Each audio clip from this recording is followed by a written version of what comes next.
3-4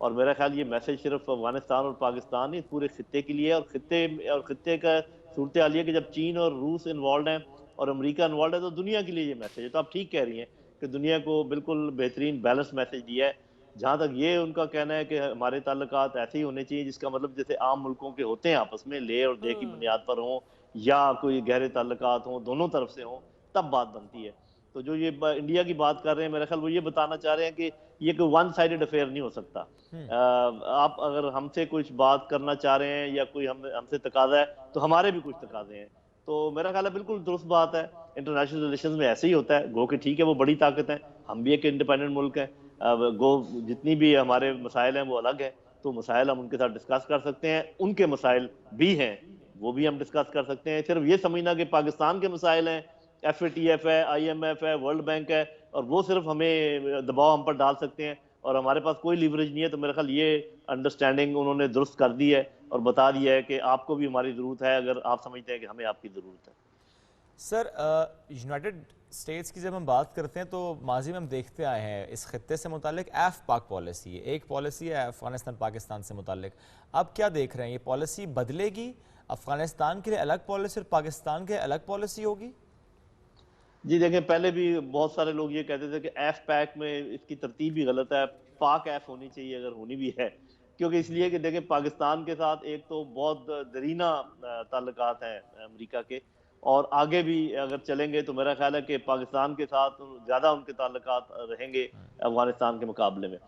تو چینج تو ہونا چاہیے تھا اور جیسے ہونے جا رہا ہے مجھے لگ رہا ہے کہ میرا تھیسس یہ ہے کہ یہ خطہ جو ہے امریکہ صرف روس اور چین کے لیے نہیں چھوڑے گا, واپس آئے گا, پینترا بدل کر آئے گا, شکل بدل کر آئے گا, اکنامک انویسٹمنٹ لے کر آئے گا, کوئی پولیٹیکل اور داؤ لگائے گا. تو وہ آئیں گے ضرور, اور آنے کے لیے اس خطے میں پاکستان ہی ایک ایسا ملک ہے جس کے ساتھ پھر ان کو اپنے تعلقات ٹھیک کرنے پڑیں گے. تو وہ جو بلنکن کہہ رہے تھے نا کہ ہم ریویو کریں گے تعلقات, تو میرا ماننا یہ ہے کہ یہ ریویو بہتری کی طرف ہوگا, یہ بدتری کی طرف نہیں ہوگا. جی جنرل صاحب یہ بھی بتائیے گا کہ یو این جی اے کی فورم سے آپ سمجھتے ہیں کہ پرائم منسٹر آف پاکستان کو افغانستان کے معاملے پر بھی بات کرنی چاہیے, اور اگر وہ ایسا کرتے ہیں تو اس کے جو آؤٹ کمز ہیں وہ کیا ہو سکتے ہیں, پازیٹیو ہی ہوں گے یا نیگیٹو ہوں گے؟ دیکھیں جی ضرور کرنی چاہیے. افغانستان اس وقت جیسے میں نے آپ کو پہلے بتایا کہ پوری دنیا کو افیکٹ کر رہا ہے, صرف اس خطے کو ہی نہیں, اور سب سے زیادہ اگر کسی ملک کو افیکٹ کرتا ہے تو وہ پاکستان ہے. تو ہم کیوں نہ اس کا ذکر کریں, اور ہم اس سے افیکٹڈ ہیں ہر لحاظ سے, پولیٹیکلی, اکنامیکلی, ملیٹریلی. تو ہمارا تو بالکل کہنا بنتا ہے, اور میرا خیال ہے کہ اس کا امپیکٹ کوئی برا ہونا نہیں چاہیے, کہ اگر ہم یہ بتائیں کہ ہم بیلنس ویو ہم پیش کریں کہ ہم, اور وہ جو دو ہمارے اصول ہیں بالکل ٹھیک ہیں کہ we have no favourites and we want Afghan land Afghan own thing. تو جب آپ افغان لینڈ افغان اون کہہ رہے ہیں, پھر آپ کیوں یہ اندر تل رہے ہیں اس قسم کی چیزیں کہ آپ کے انکلوسیو ہونی چاہیے اور آپ کی خواتین کو یہ ملنا چاہیے. ارے بھائی کتنے ملک اور ہیں جہاں پر کوئی خواتین منسٹر نہیں ہے, آپ نے آج تک کوئی بات نہیں اٹھائی. کتنے ملک اور ہیں جہاں کوئی انکلوسیوٹی نہیں ہے, آپ نے وہاں تک بات نہیں اٹھائی. آپ کو سب سے یہی نظر آ رہا ہے افغان ٹرائبل سوسائٹی ہے, ان کے اپنے نارمز ہیں, اپنے طور طریقے ہیں, وہ ان کے اپنے طور طریقے سے ملک کو آگے چلائیں. ہاں اگر ان کا ملک کسی اور کے لیے کوئی منفی رویہ رکھتا ہو یا وہاں سے کوئی نیگیٹو ہوتے ہیں, اس کے لیے ہم اعتراض کر سکتے ہیں. ان کے اپنے نظام کو ان کو چلانے دیں, جب تک ان کے عوام ان کے ساتھ ہیں, ہمیں اس پر کیا اعتراض ہے. اور سر جب یہ جو بات آپ نے کی, اسی سے ایک سوال کرنا چاہوں گا کہ یہ بڑا درست آپ کہہ رہے ہیں, کیونکہ پھر سوال یہ بھی اٹھتا ہے کہ امریکہ کو یا سپر پاورز کو فلسطین کی سچویشن نظر نہیں آتی, انہیں مقبوضہ کشمیر نظر نہیں آتا, وہاں پر جو انڈین ایٹراسٹیز ہیں وہ نظر نہیں آتی. نظر آ رہا ہے افغانستان, جہاں پر افغانستان کے اپنے لوگ حکومت بنانا چاہتے ہیں. جی آپ بالکل ٹھیک کہہ رہے ہیں, لیکن ایک تھوڑی سی شکایت ہمیں اپنے جو مسلم ملکوں کی لیڈرشپ ہے ان سے بھی کرنی چاہیے. ان کو سیریا نظر نہیں آتا, ان کو یمن نظر نہیں آتا, ان کو لیبیا نظر نہیں آتا, ان کو عراق نظر نہیں آتا. بھئی یہ تو یہ کیا ایک بائی چانس ہے کہ سارے ہی جو اسلامی ممالک ہیں وہ پس گئے اور ریزہ ریزہ ہو گئے. ارے بھائی کوئی پلاننگ کر رہا ہوگا, کوئی سوچ رہا ہوگا. تو میرا خیال ہمیں بھی یہ سوچنے کی ضرورت ہے کہ بار بار انہی کی گود میں جا کر بیٹھنا جنہوں نے اتنے یہاں پر تباہی مچا دی, ہر جہاں بھی گئے وہاں تباہی مچا دی. کسی ایک ملک کا نام بتائیں مجھے جہاں امریکہ گیا ہو اور اس کو بالکل توبالا کر کے نہ آیا ہو. اور یہ جتنے ملک ہیں یہ سب اسلامی ہیں, جو پچھلے 20 سال میں ہوا ہے, چاہے عرب سپرنگ کے طریقے سے ہوا ہے, جیسے جہاں جہاں امریکہ گیا ہے وہاں تباہ برباد کر دیا ہے. اور یہ بائی چانس ہے کہ سب وہ لوگ مسلمان ملک ہیں؟ It is not by chance میرے بھائی میری بہن، یہ ایک خاص پلاننگ کے تحت ہے، اور جب ہم اس کو نہیں سمجھیں گے تو ہم اسی طریقے سے ملیا میٹ ہوتے جائیں گے، جتنی جلدی سمجھ جائیں اتنا بہتر ہے۔ تو جنرل صاحب، ہم نے لاسٹ ایئر بھی دیکھا جب وزیراعظم نے کشمیر کے معاملے پر بڑے بے باک طریقے سے ایک تقریر کی اور اسے پوری دنیا میں سراہا گیا، بڑی امیدیں وابستہ تھی کہ اقوام متحدہ کی جنرل اسمبلی نہ صرف سنے گی بلکہ اس کے اوپر کوئی نہ کوئی ایکشن بھی لے گی۔ اب جب ہم دیکھتے ہیں کہ حریت لیڈر سید علی شاہ گیلانی صاحب کا بھی انتقال ہو چکا ہے، کشمیر کے حالات، کشمیریوں کی امیدیں ٹوٹی رہی ہیں، لیکن حوصلے کسی نہ کسی حد تک متزلزل ضرور ہوئے ہیں۔ آپ سمجھتے ہیں کہ اس بار بھی وزیراعظم اگر کشمیر معاملے پر کوئی بات کرتے ہیں تو ہمیں بہتری کی توقع رکھنی چاہیے؟ دیکھیں جی، بات تو ضرور کرنی چاہیے، لیکن بات کرنے سے بہتری کی توقع رکھنا تو ابس بات ہے۔ ہمیں یہ دیکھنا ہے کہ جن ملکوں نے اپنی آزادی حاصل کی ہے وہ کیسے حاصل کی ہے، یہ کشمیریوں کو بھی دیکھنا ہے، یہ پاکستانیوں کو بھی دیکھنا ہے، اور پاکستانی لیڈرشپ کو بھی دیکھنا ہے۔ تو جس طریقے سے آزادیاں حاصل کی جاتی ہیں کوئی آپ کو پلیٹ پر رکھ کر نہیں دیتا، اسی طریقے سے کشمیری بھی اور پاکستان ان کی جیسے مدد کریں گے، آزادی حاصل کریں گے انشاءاللہ۔ اور مجھے لگ رہا ہے کہ ان میں ایک ولولہ، تازہ ولولہ پیدا ہوگا بے جو شک۔ کچھ ہمارے ارد گرد ہوا ہے، اور اس کی بنیاد پر آپ دیکھیں گے یہ تحریک آگے بڑھے گی، اور پاکستانی بھی یہ بات سمجھ جائیں گے کہ صرف باتیں کرنے سے کام نہیں بنتا۔ تو میں تو دیکھ رہا ہوں کہ اگلے 4-5 سال میں مقبوضہ کشمیر بھارت سے آزاد ہو جائے گا اور پاکستان کا حصہ بنے گا انشاءاللہ۔ انشاءاللہ۔ سر، یہ جو آپ نے انٹیسپیٹ کیا ہے، آپ ذرا انٹیسپیٹ افغانستان کی سچویشن کو بھی کیجئے کہ 1-2 ہفتے پہلے ہم لوگ ایکسپیکٹ کر رہے تھے کہ حکومت سازی کا اعلان ہو جائے گا، تھوڑا ڈیلے ہوا۔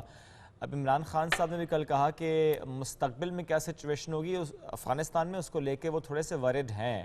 آپ کیا دیکھ رہے ہیں حالات کو؟ وہ چاہے پنشیر ہو، چاہے دیگر معاملات ہوں، افغانستان میں حکومت سازی تمام فیکشنز کا ساتھ ہونا، کیا لگ رہا ہے آپ کو کب تک یہ چیزیں اسٹیبلٹی کی طرف چلی جائیں گی؟ جی، میں نے تو پہلے بھی یہ تقریباً اندازہ لگایا ہوا ہے کہ کم از کم 2 سال لگیں گے پولیٹیکل سٹیبلٹی کو، کیونکہ صاف ظاہر ہے جب بھی یہ حکومت بنے گی بہت سارے لوگ اعتراض کریں گے، کیونکہ وہاں پر بہت ایتھنیسٹیز ہیں اور 34 صوبے ہیں، اور ان صوبوں میں آپس میں بعض اوقات بہت زیادہ فرق ہے، بعض اوقات 19-20 کا فرق ہے۔ تو یہ مکمل حکومت ابھی نہیں ہوئی ہے۔ اس حکومت کی مکمل حکومت سازی تب کہا جائے گا جب یہ 34 صوبوں کے گورنرز کا اعلان کریں گے، اور اگر عوام نے یہ محسوس کیا کہ وہ گورنرز جو انہوں نے اپوائنٹ کیے ہیں وہ انہی میں سے ہیں اور ہر دل عزیز ہیں لوگوں میں، تو دیکھیں گے وہ انکلوزیوٹی کی جو معاملہ ہے وہ حل ہو جائے گا۔ تو ابھی تک وہ اس پہ غور و فکر کر رہے ہیں، کچھ دیر ضرور لگ رہی ہے کیونکہ یہ آسان مسئلہ نہیں ہے، لیکن جو کچھ ابھی تک ہوا ہے وہ آپ نے دیکھا ہوگا پازیٹیو ٹریجیکٹری پر ہے۔ تو ہم اگر ایکسٹینڈ کریں اسی ٹریجیکٹری کو تو میں تو بہت پر امید ہوں کہ افغانستان جو ہے وہ امنی کی طرف جا رہا ہے اور یہ اپنے مسائل حل کر لیں گے۔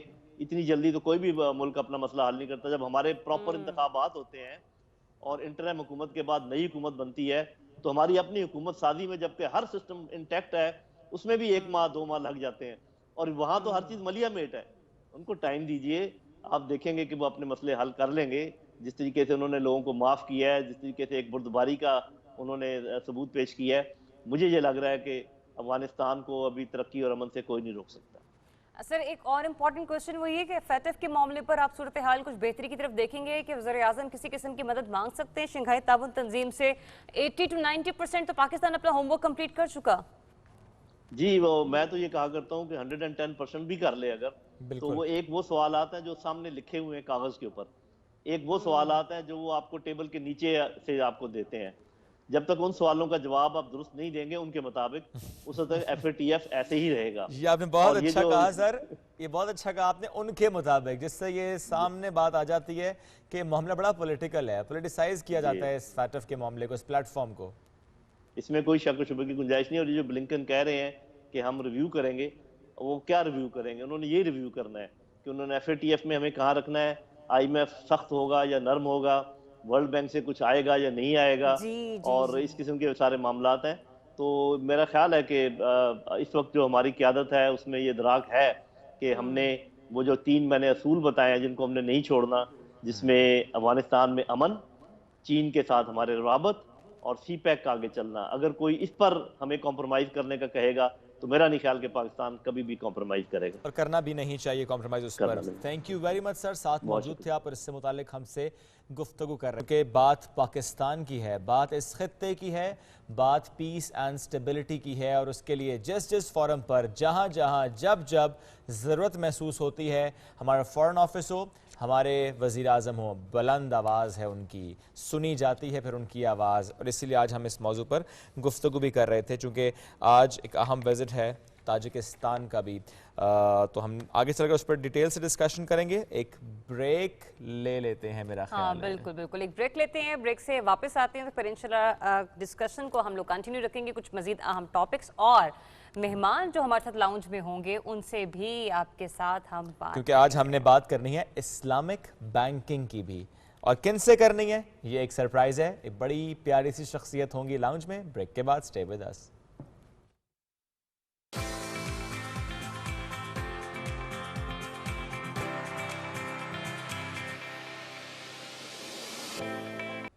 ویلکم بیک ناظرین. بریک کے بعد پروگرام کو کنٹینیو کریں گے, لیکن خبر ایک اچھی ہے. سب سے پہلے وہ آپ کے ساتھ شیئر کرتے چلیں کہ سچوان میں ابھی زلزلے کی اطلاعات موصول ہوئی ہیں اور خبر وہاں سے اچھی نہیں آ رہی ہے. بتایا جا رہا ہے کہ 3 افراد ہلاک ہوئے ہیں, جبکہ زلزلے کی شدت کے بارے میں بتایا گیا ہے کہ زلزلے کی شدت 6.0 رہی ہے. بات ہم کر رہے ہیں چائنا کی. چائنا کا صوبہ سچوان, یہاں پر زلزلہ آیا ہے, 6 شدت ہے اس کی, اور 3 افراد ہلاک جبکہ 60 زخمی بتائے جا رہے ہیں, اور ایمرجنسی وہاں پر اناؤنس کر دی گئی ہے. یہ ہم نے بات کی ہے چائنا کے صوبے سچوان کی, جہاں پر اب سے کچھ دیر پہلے زلزلے کی جھٹکے محسوس کیے گئے ہیں. 6 اس کی شدت ہے اور 3 افراد ہلاک جبکہ 60 زخمی ہیں. بڑھتے ہیں آگے پروگرام میں اپنے اگلے موضوع, اگلے مہمان کی جانب. اور آج جس طرح ہم نے بریک پر جانے سے پہلے ذکر کیا تھا کہ آج ایک بڑی پیاری شخصیت یہاں پر ہوں گی. یوں تو وہ ایسی شخصیت ہیں کہ اگر آپ بینکنگ سے متعلق ڈسکشن کرنا چاہیں گے تو اس پہ ہی گھنٹے بیت جائیں گے. اگر سوشل ورک پہ بات کرنا چاہیں گے اس پہ بھی کئی پروگرامز ہو سکتے ہیں, اور اگر صرف ان کے بھائی کی شخصیت پر بات کرنے کے لیے بیٹھیں گے تو پھر تو دل کرے گا اٹھیں ہی نہ.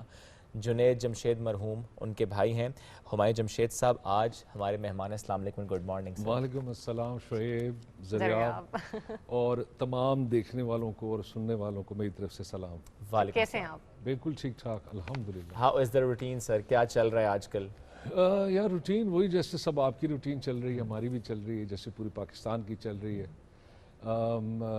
بیچ میں تھوڑی ذرا رکاوٹیں تھیں بیکاز جس طرح جن حالات سے ہم گزر رہے ہیں اور جس سے گزر چکے ہیں, لیکن اللہ کا شکر ہے کام از ایٹ فل سوئنگ, اور الحمدللہ. اینڈ مجھے پتہ چلا آج آپ لوگوں کا کہ آپ لوگوں کے نیا پروگرام ہے. جی بالکل, چند شوز ہوئے, چند ہفتے ہوئے, 1 مہینہ ہم نے ابھی مکمل کیا ہے.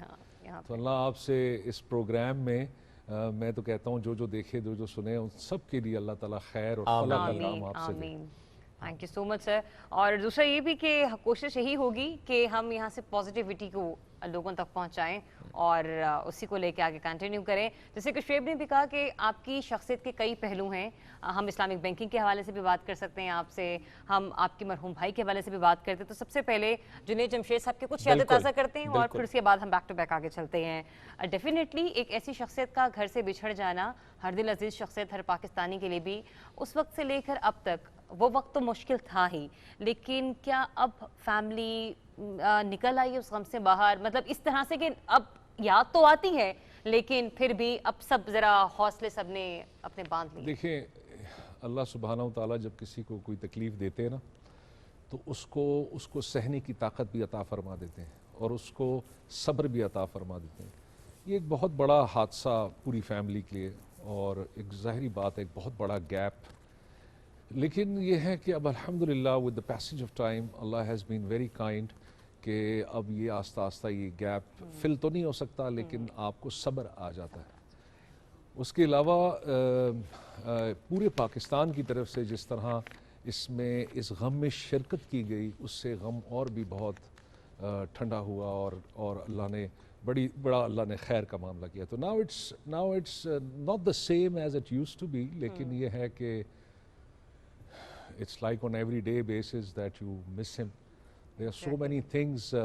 میرا اور جنید کا دیکھیں 50 سال کا ساتھ تھا, اور ہم لوگ تو ہاسٹلز میں بھی ساتھ رہے, ہم جب پڑھتے تھے تو میری والدہ, میں گورنمنٹ کالج لاہور میں تھا, جنید انجینئرنگ یونیورسٹی میں تھا, تو میری والدہ نے ہمیں کہا کہ لاہور میں وہ دونوں الگ الگ نہیں رہ سکتے, ساتھ رہو. تو ہم نے ایک ہاسٹل بھی ساتھ گزارا. بچپن میں ہم نے روم شیئرنگ بھی بہت کی, بیکاز میرے والد صاحب ایئر فورس میں تھے, تو ہم air base to air base ہماری پوسٹنگز ہوتی تھیں, اور وہاں ہمارے پاس اتنا کوئی بڑا لیوش گھر تو ہوتا نہیں تھا, 2-3 بیڈ روم ہوتا تھا. تو میرے اور جنید کا ہمیشہ ہم نے ایک بیڈ روم بھی شیئر کیا. پھر بعد میں کام کی نوعیت ایسی تھی کہ 2-3 مہینے ہم ملتے نہیں تھے. کئی دفعہ ایسا ہوتا تھا کہ ایک شہر کے اندر ہے, مہینہ 2 مہینہ ملاقات نہیں ہوئی. کئی دفعہ ایسا ہوتا تھا کہ ایئرپورٹ کے لاؤنج کے پیچھے کسی نے مجھے آ کے, اوئے تو کدھر بیٹھا ہے, تو میں نے دیکھا جو جنم بھائی بیٹھے ہوئے. لیکن اس سب کے ساتھ بھی ایک روزانہ کا ایک واٹس ایپ پہ ایک تعلق, چھوٹی چھوٹی چیزوں کا مشورہ کرنا. میں ان کا ذکر نہیں کرتا, اتنی سلی چیزیں کہ آپ کہیں گے یار اس پہ کیا مشورہ کرنا ہوتا ہے. اچھا, لیکن بس وہ ایک تعلق تھا, تو ایک بہت بڑا ایک گیپ. اچھا, آپ نے انہیں اپنے سامنے ایک نئے روپ میں دیکھا, مطلب دل پاکستان سے سفر, میرا دل بدل دے تک کا سفر. وہ کتنا بڑا چینج تھا کہ جو فیملی تھی مطلب خود بھی حیران ہو چکی ہو کہ یہ کیسی شخصیت ہو گئے آپ. دیکھیں, تھوڑا بہت دین تو ہم میں موجود ہی تھا بچپن سے, میری والدہ اور میرے والد, لیکن ہم ان پریکٹس بہت دور تھے. مجھے یاد ہے میں نے کئی دفعہ یہ بات کہی. ایک دفعہ مسجد گئے تو وہاں ایک لڑکا صاحب, میں اور جنید بھائی گئے, تو جنید بھائی کو کہنے لگا کہ جنید بھائی آپ مسجد بھی آتے ہیں, تو وہ ایک زمانہ تھا. پھر جب یہ ٹرانزیشن ہوا تو شروع میں تو بڑی مشکلات بھی تھیں, بیکاز ایک نیا لائف سٹائل تھا, ایک نیا پیٹرن تھا. لیکن بات یہ سمجھ میں آ گئی تھی کہ اللہ کو ساتھ لیے بغیر کوئی نہ دنیا کی خیر ہے نہ آخرت کی خیر ہے. اور آئی تھنک اس کا سب سے بڑا موٹیویٹنگ فیکٹر ایک یہ بھی تھا کہ اللہ نے بہت چھوٹے عرصے میں ایک جنید بھائی کو بھی اپنے کریئر میں عروج دیا, ایک اللہ نے مجھے بہت عرصے میں مجھے بھی ایک کریئر میں عروج دیا. اور فیل یہ ہوتا تھا کہ ناؤ واٹ نیکسٹ. مجھے یاد ہے جب بھائی کہتے تھے کہ یار دیکھ دنیا کے سب سے مشہور جو سنگر سر, قطع کلامی کی معذرت, ایک اہم خبر آ رہی ہے, اس پر بھی تھوڑا سا پڑھنا ہے, تو بڑھتے ہیں بریکنگ نیوز کی جانب.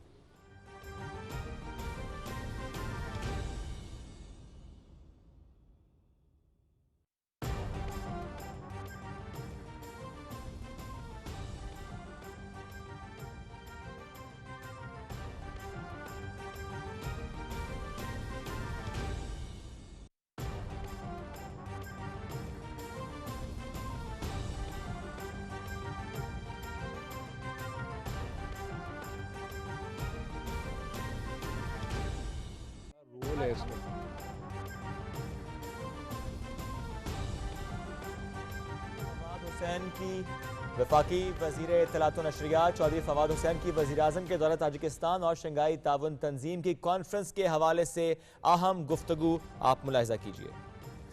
وفاقی وزیر اطلاعات و نشریات چودھری فواد حسین ان کی وزیراعظم کے دورہ تاجکستان اور شنگھائی تعاون تنظیم کی کانفرنس کے حوالے سے اہم گفتگو سماعت فرمائیے.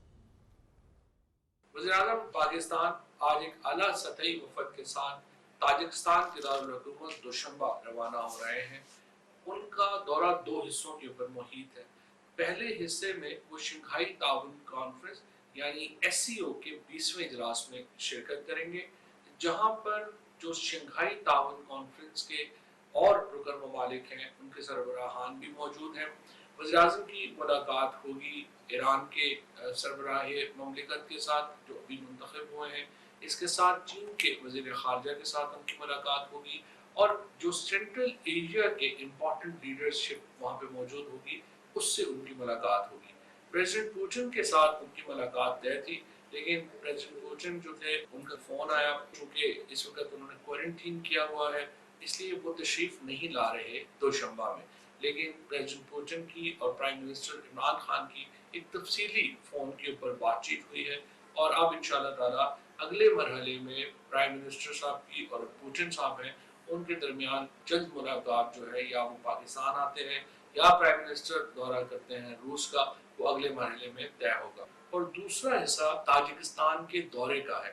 اس دورے کی دعوت انہیں تاجکستان کے صدر امام علی رحمانوف نے دی تھی, اور اس سے پہلے تاجکستان کے صدر پاکستان تشریف لا چکے ہیں، اور پاکستان اور تاجکستان کے درمیان بہت ہی قریبی برادرانہ تعلقات ہیں۔ وہاں ایک بزنس کانفرنس ہونے جا رہی ہے جس میں وزیر اعظم پاکستان شرکت کریں گے، اور پاکستان اور تاجکستان کے درمیان بزنس کی جو روابط ہے ان کو بڑھانے کے لیے بات چیت ہوگی۔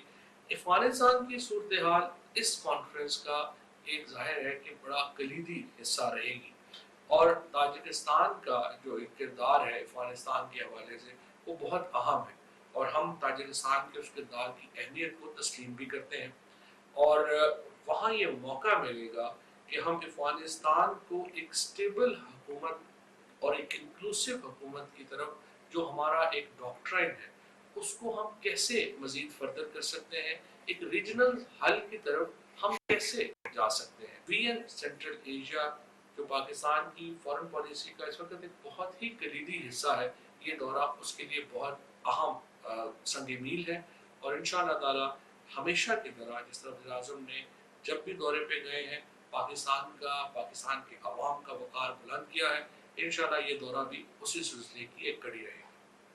جی، تو یہ دورہ بھی اسی سلسلے کی کڑی ہے۔ وزیر اطلاعات فواد چودھری صاحب گفتگو فرما رہے تھے وزیر اعظم پاکستان کے دورہ تاجکستان کے حوالے سے کہ prime minister of Pakistan Imran Khan کن اہم امور کے حوالے سے اقوام عالم کو اعتماد میں لینے کی کوشش کریں گے۔ اعلیٰ سطحی وفد جو ہے وہ ان کے ہمراہ ہوگا، اور ان کا یہ جو وفد ہے وہ 2 حصوں پر مشتمل ہے۔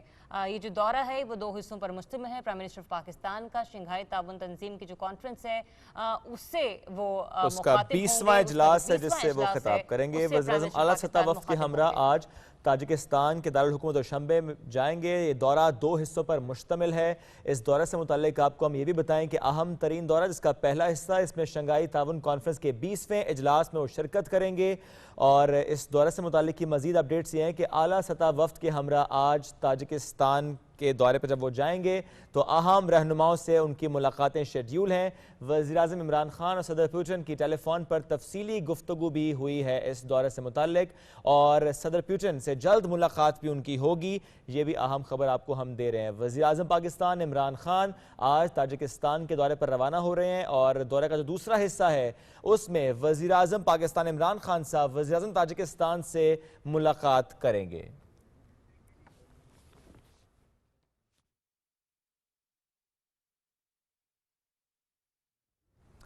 چلیں جی، تو اہم خبر آپ کو دے دورہ تاجکستان سے متعلق۔ واپس اپنے لاؤنج میں آ چکے ہیں، ڈسکشن کو کنٹینیو کرتے ہیں۔ ہمایوں جمشید صاحب ساتھ موجود ہیں، اور تھوڑی ہم یادیں تازہ کر رہے تھے کب کب وہ جنید بھائی سے مشورہ کرتے تھے، کب کب ایسا ہوتا تھا کہ ان کو معلوم نہیں ہوتا تھا اور جنید بھائی ایک دم آ جاتے تھے۔ یہ احساس اب بھی کبھی ہوتا ہے اچانک سے کہ محسوس ہو ادھر ہی آس پاس ہیں جنید بھائی، گھر پہ یا کہیں اور پہ، اچھا ایک دم سے کوئی پریشانی ہے تو آپ کو فیل ہو کہ ہے؟ اچانک سے تو کیا 24 گھنٹے احساس ہوتا ہے، اور ایک تو احساس ہوتا ہے، اوپر سے دیتے ہیں دوست یار ہیں، اور پھر اب جنید بھائی کے جانے کے بعد ان کے سارا جو سرکل تھا جس میں ہمارے تبلیغی ساتھی ہیں، اس میں ہمارے کاروباری ساتھی ہیں، اس کے ویسے دوست، بالکل جنید بھائی کے زیادہ تر دوستوں سے میری بھی دوستی تھی، تو وہ ایک سرکل، وہ جب آپ بیٹھے ہوتے ہیں تو بھول نہیں سکتے، تو وہ روز ایک تو ذکر بھی آ جاتا ہے، اور پھر وہ اچانک کچھ نہیں ہے، وہ اٹس آلویز دیر، کہتے ہیں اسے بیک آف مائنڈ ہوتا ہے۔ لیکن یار مجھے سب سے جو خوشی ایک بات کی ہوتی ہے جس سے اللہ مجھے بڑا دلاسا دیتے ہیں نا، وہ یہ ہے کہ میں نے ہمیشہ بڑوں سے سنا کہ جس کا جیسا اختتام دیکھو نا اس کی اگلی زندگی ویسی ہی ہوتی ہے۔ تو جنید کا اختتام تو آپ سب نے ہی دیکھا کس طرح اللہ نے اس کو اختتام دیا، تو بڑا ایک دل کو دلاسا ہے کہ اللہ کے وہاں خاص مہمانوں میں بیٹھا ہوگا، مزے کرتا ہوگا، اور پھر بہت سارے دنیا بھر سے لوگ ہیں جن کے جنید بھائی خواب میں بھی آتے ہیں، پھر وہ مجھے کال کرتے ہیں خاص سنانے کے لیے کہ میں بھی آج یہ خواب دیکھا، آج جنید بھائی کو یوں دیکھا، تو ایک دل کو بڑا ایک تسلی ہے، ایک بڑا دلاسا ہے۔ اور میں تو دعا کرتا ہوں اللہ سے کہ اللہ میرا بھی یہی خون ہے، تو مجھے بھی اسی طرح قبول کر لے جیسے تو نے جنید کو قبول کر لیا۔ آپ کے خواب میں بھی آتے ہیں؟ یار فرینکلی جنید بھائی ہاں 1-2 دفعہ، لیکن مجھے زیادہ خواب آتے نہیں ہیں، پتہ نہیں کیا بات ہے، وہ اللہ نے مجھے خوابوں کی دنیا کے لیے پیدا نہیں کیا، حقیقت سے آشنا رکھا اللہ تعالیٰ نے آپ کو۔ تو یہ ہے سارا، اور الحمدللہ اس سے دل کو ایک بہت بڑا دلاسا ہے. زبردست. چلیں انشاءاللہ ہماری دعاؤں میں جنید بھائی ہمیشہ ہمیشہ رہیں گے، رہیں گے، ان کے پورے اہل خانہ پاکستان آپ کی بھی دعاؤں میں. بالکل ایسے ہی ہے. کچھ آگے بڑھتے ہیں، کچھ آپ ہی کی شخصیات سے جڑے جو مزید اور کام ہیں ان کا ذکر کرتے ہیں. اسلامک بینکنگ، اس پر آپ کو بہت عبور حاصل ہے، تو یہ بتائیے گا ہمارے ہاں ابھی بھی ٹرمینالوجی کنونشنل بینکنگ کی بھی ہے اور اسلامک بینکنگ کی بھی ہے، تو ڈفرنس کہاں پر ہم دیکھتے ہیں کہ ہم اس کو اسلامک بینکنگ کال کرتے ہیں؟ اچھا آپ نے کہا عبور ہے، عبور تو نہیں، میں تو خود ایک طالب علم ہوں اسلامک فائنانس کا. ایکچولی جب میں نے بینکنگ شروع کی تو بہت ارلی سٹیج میں یو کے چلا گیا، وہاں پڑھتا رہا، تو میں نے بھی کنونشنل بینکنگ سے شروع کیا، انویسٹمنٹ بینکنگ، کارپوریٹ بینکنگ. ہمارے جب پورے خاندان میں اللہ نے ایک ہم پہ رحم کیا اور دین آنا شروع ہوا، تو اس ٹائم پہلی دفعہ مجھے بھی ریئلائزیشن ہوئی کہ سود کا کام اب میں نہیں کر سکتا. تو اس ٹائم میں ایک بینک کو ہیڈ کرتا تھا دبئی میں، اور بڑی اچھی زندگی گزر رہی تھی، لیکن جب وہ آپ کے دل میں ایک بات آ جائے نا کہ یہ صحیح ہے کہ نہیں ہے، تو پھر اس کے بعد آپ، یہ میرے ساتھ بھی ہے اور یہ جنید کے ساتھ بھی تھا، آپ نے نوٹ کیا ہوگا کہ وہ جو کام کرتا تھا دل سے کرتا تھا. جب اس نے گانے بھی بنائے تو وہ بڑے دل سے کرتا تھا. تو مجھے پھر 10-15 سال ہوئے میں پھر اس طرف سے اسلامک فائنانس کی طرف آیا. جب میں اسلامک فائنانس کی طرف آیا تو مجھے ایک خیال یہ آیا کہ دیکھو ایک بینک میں بیٹھ کے اگر میں ایک بینک کا سی او ہوں یا صدر ہوں تو میری جو ایک ایمبٹ ہے نا بڑا لمیٹڈ ہے، اس بینک تک ہے. اور یہ اللہ نے ریلائزیشن مجھے دے دی کہ جیسے اللہ نے مجھے یہ ریلائزیشن دی ہے تو ہمیں پوری دنیا کے اندر اس کو لے کے جانے کی ضرورت ہے. تو پھر ایک فرینچ گروپ کے ساتھ مل کے ایک دبئی میں کنسلٹنسی بنائی جو کہ گلوبل کنسلٹنسی تھی، پوری دنیا میں پھرتے تھے. مین مارکیٹس یورپ اور نارتھ افریقہ جو بالکل ہی ایک ورجن مارکیٹس تھیں فار اسلامک فائنانس. اور کام کیا تھا؟ Islamic finance bank, Islamic banks بنانا، اسلامک لیزنگ کمپنیز بنانا، ایسٹ مینجمنٹ کمپنیز بنانا، کنونشنل بینکس کو کنورٹ کرنا. جیسے اگر آپ کا ایک کنونشنل بینک ہے یہاں پر کوئی بھی، تو اس کو اسلامک بینک کس طرح سے بنانا ہے، یہ کام کرنا. تو اللہ نے اس بینک چھوڑنے کے بعد کے 5 سال میں گلوبلی بہت کام لیا. پھر جب میں جنید بھائی کا انتقال ہوا تو میرے لیے پھر بڑا مشکل ہو گیا دبئی میں رہنا، بیکاز اتنے ان کے معاملات کھلے ہوئے تھے اور بچے اس ٹائم چھوٹے تھے. تو پھر I had to make a decision to come back to Pakistan and that's the time I officially came to Pakistan. آنا میرا بڑا تھا پاکستان، ہر 2-3 ہفتے بعد آنا جانا، بٹ آپ کو پتہ نہیں جہاں یہاں رہ رہا ہوتا ہے انسان وہاں. تو میں جب یہاں آیا تو مجھ سے ایک یہاں پر گورنمنٹ کا ادارہ ہے، انہوں نے کہا کہ جی ہمارے لیے کہ آپ اسلامک بینک بنا دیں. تو we started working on that. اور لیکن ہمارا لائسنسنگ پروسیس بالکل جب کمپلیٹ ہونے لگا تھا تو وہ پھر ایک وہ 2019 میں ایک وہ قصہ ہوا تھا وہ ابھی نندن والا سارا. سو دے ڈیسائیڈڈ کہ اس ٹائم رک جاتے ہیں بیکاز ایک bank banana is a cash intensive project. تو وہ پیسے ادھر لگانے کے بجائے ہم کہیں اور لگا دیں. تو وہ رہ گیا. لیکن اب چھوٹے موٹے بہت سارے پروجیکٹس ہیں جو اسلامک فائنانس کے جو چلتے رہتے ہیں. آپ نے مجھ سے پوچھا تھا کہ کیا فرق ہوتا ہے. میں اگر پاکستان کی مارکیٹ کو کمپیئر کرتا ہوں نا، اللہ نے مجھے اس کام کے لیے بہت دنیا پھرائی ہے. میں سمجھتا ہوں کہ Pakistan is the most suitable market and the most compliant market in Islamic finance. ہم بہت آگے مڈل ایسٹ. ہمارے یہاں پروڈکٹس، ہمارے یہاں بینکس کے آپریشنز، ہمارے یہاں شریعہ کمپلائنس، ہمارے یہاں ریگولیٹری انوائرمنٹ، ہم بہت آگے دنیا سے. ہم تو اب اس سٹیج پہ ہیں جو میں بار بار کہتا ہوں، خالی یہاں نہیں آپ کے نیبرہڈ میں بھی جا کے بار بار کہتا ہوں کہ ہمیں تو ایکسپورٹ کرنا چاہیے یہاں سے. اب this is the time we should do it. دیکھیں ایک وقت تھا کہ اسلامک کا بزنس کیپیبلٹی انفراسٹرکچر پوری طرح سے ڈیولپ نہیں تھا. آج آپ کو پورا اسلامک کا بزنس کیپیبلٹی انفراسٹرکچر موجود ہے. Islamic is no more a niche market player, it's a mainstream banking player, operator. تو کیا ریزن ہے کہ ہم اپنے ملک میں اس بات کی شروعات نہیں کر سکتے کہ سسٹم کو کنورٹ کیا جائے؟ چیلنجز ضرور ہیں لیکن ان سب کے سلوشنز موجود ہیں. اس میں خالی دیکھیں بینک نہیں آتا، اس میں اسٹیٹ بینک بھی آتا ہے، اس میں آپ کی اسٹاک مارکیٹس بھی آتے ہیں, اس میں آپ کی سیکنڈری مارکیٹس بھی آتی ہیں, اس میں آپ کی مرکنٹائل ایکسچینج بھی آتی ہے, کچھ حد تک SECP بھی اس کے اندر آتا ہے.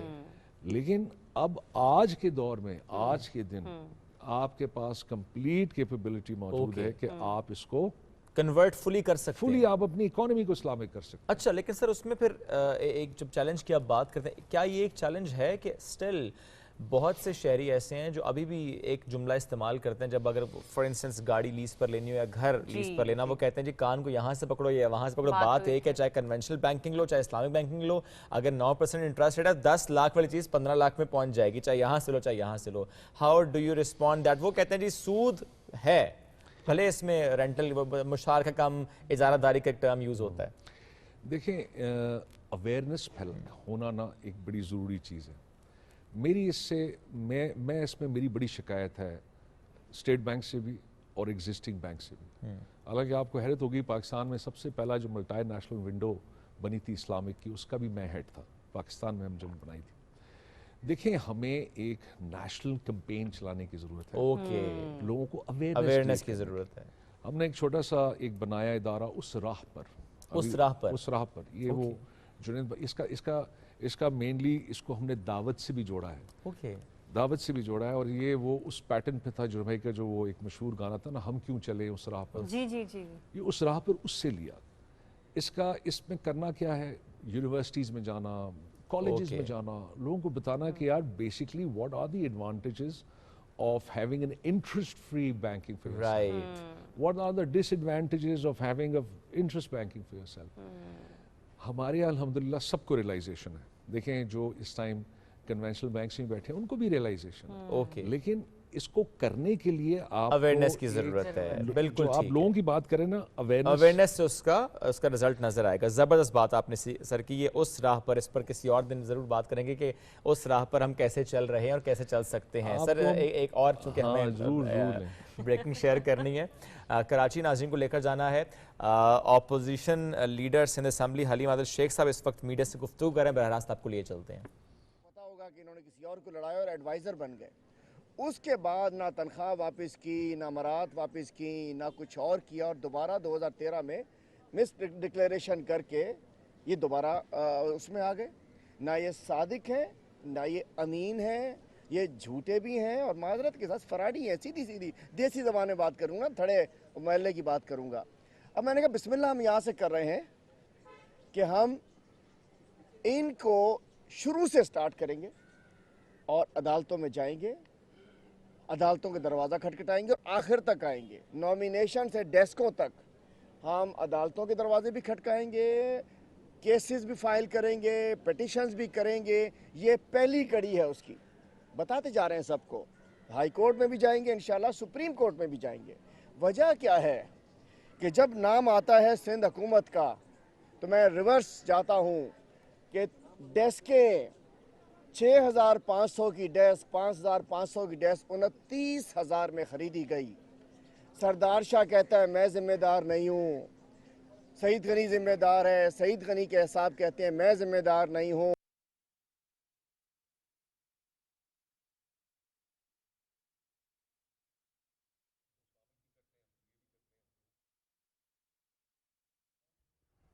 کراچی پاکستان تحریک انصاف کے رہنما حلیم عادل شیخ صاحب میڈیا سے گفتگو کر رہے ہیں. براہ راست ہم نے آپ کو سنوائی بھی ہے. کراچی پاکستان تحریک انصاف کے رہنما ہیں, اپوزیشن لیڈر ہیں سندھ اسمبلی کے, اور میڈیا سے گفتگو کر رہے ہیں.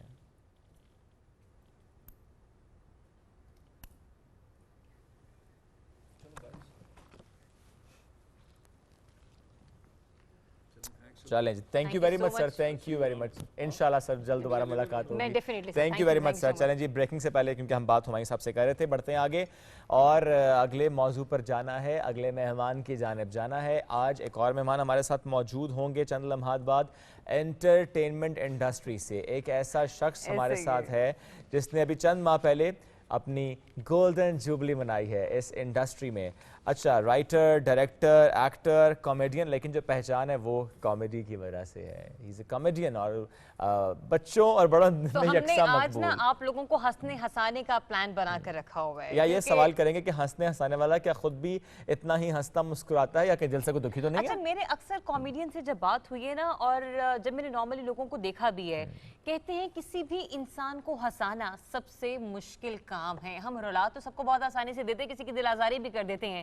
کبھی کبھی کوئی ایسا چٹکلا بھی ہوتا ہے، کوئی ایسا لطیفہ بھی ہوتا ہے کہ جس کو سننے کے بعد بھی آپ کو اتنی ہنسی نہیں آتی. لیکن ایک کامیڈین کے لیے یہ بڑے اعزاز کی بات ہوتی ہے کہ اگر وہ کسی کے چہرے پر مسکراہٹ بھی کھیر سکے، اور وہ جب مسکراہٹ کہکہوں میں تبدیل ہو جائے تو پھر تو بات ہی کچھ اور ہوتی ہے. کیا بات ہے جی. بات ہم کریں ذوالقرنین حیدر صاحب کی. ابھی یہاں پر آ جائیں گے تو ان سے کچھ اور گفتگو کریں گے کیونکہ صوفہ ابھی خالی ہے تو ہمیں خود آپ کو محسوس کرنا پڑے گا. ہم آپ کو خود انٹرٹین کر رہے ویسے آپ کو کبھی دل کرتا ہے کہ آپ بھی انٹرٹینمنٹ انڈسٹری اچھا، کو اس ویسے طرح سے مجھے جوائن کریں؟ آج تک مجھے لطیفہ سنانا نہیں آیا. اچھا، اور لطیفہ کوئی سنائے تو ہنستی ہیں؟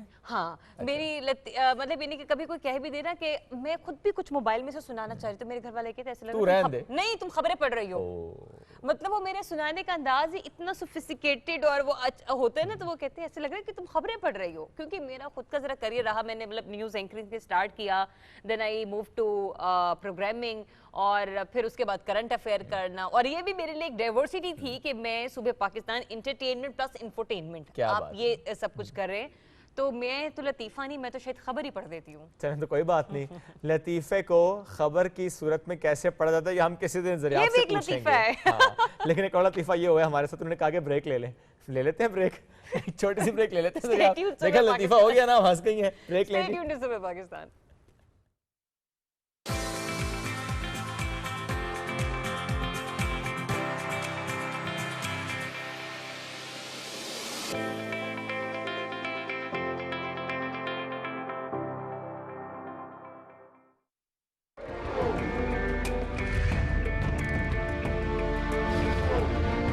یہ آپ کا اختیار ہے کہ کسی حکومت کو طاقت عطا کریں یا برطرف کر دیں، لیکن اس کے لیے ہجوم کا طریقہ استعمال کرنا ہرگز درست نہیں ہے. آپ کو اپنی طاقت کا استعمال سیکھنے کے لیے نظام کو سمجھنا ہوگا. اگر آپ کسی حکومت سے مطمئن نہیں ہیں تو آئین آپ کو مذکورہ حکومت برطرف کرنے کا اختیار دیتا ہے، لہٰذا آئینی طریقے سے ہی یہ عمل انجام دیا جانا چاہیے.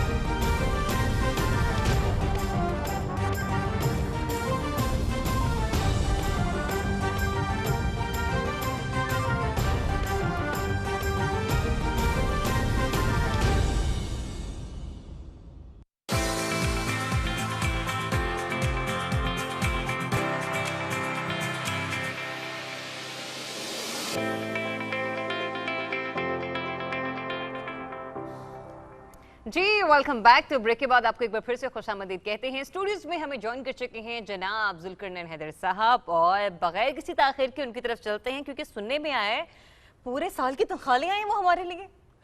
ہاں، میں نے سنا کہ 2 کروڑ روپے وہ بیگ میں ڈال کے لائے ہیں. اچھا، ہاں ذرا ان سے پوچھو. چھوڑو سیگمنٹ، کلوزنگ کرو شو کی اور چلو نکلو یہاں سے. السلام علیکم سر. کیا یہ سچ ہے، کیا یہ حقیقت ہے یا کوئی فسانہ ہے؟ اس میں بعد میں آتا ہوں. سب سے پہلے میں آپ کے پروڈیوسر کا اور پی ٹی وی کا اور آپ لوگوں کا شکر گزار ہوں کہ آپ لوگوں نے مجھے یاد رکھا. سر آپ کا شکریہ آنے کے لیے. نہیں، میں تو میرا تو گھر ہے یہ. کیا بات ہے. اور گھر میں تو پھر آیا جاتا ہے، بار بار آیا جاتا ہے. الحمدللہ. کبھی کبھی گھر بھی آنا چاہیے. کبھی کبھار تو گھر آیا کرو.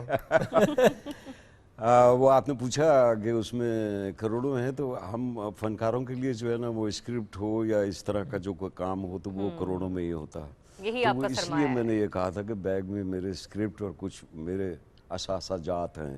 اثاثہ جات ہیں. اوکے، جائز اور سزا جات. ہاں، جائز اثاثہ جات ہیں. کہیں میرے پیچھے نیب کو نہ لگا. جی، ہم آپ یہ نہ کوئی آپ سے کہتے رسیدہ کڈو،